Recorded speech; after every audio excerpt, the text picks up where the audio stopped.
voy deb achishib o'tira olmayotgan bo'lsangiz, albatta sizda tug'ruqdan keyin chok bor va siz uni qanday qilib parvarish qilishni bilmaysiz va buning uchun sizga doktor Umida Fayz alohida maslahatlarni beradi. Birinchi maslahatim, tug'ruqdan keyin albatta ichingiz qotmasligi kerak. Buning uchun siz xamirli, non mahsulotlarini, quyuq ovqatlarni yemang. Shunda ichingiz qotmasa, chokingizga og'irlik bo'lmaydi va chokingiz tezroq bitadi. Ikkinchisi, bu toza suv. Ha, bu oddiy suv. Qanchalik chokingiz toza bo'lsa, unga qon tegmasa, tezroq bitadi. Uchinchisi, bu bitqizishga yordam beruvchi antiseptik preparatlar. Birinchi navbatda bular xlorgeksidin saqlovchi yoki eritmalar yoki svechalar.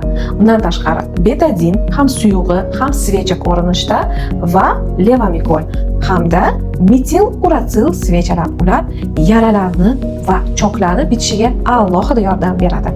Va yana bitta narsa, bu havo, oddiy havo. Agar sizni chokingizga tezroq havo yetib borsa, buning uchun siz qalin prokladkalar tutmasligingiz kerak bo'ladi.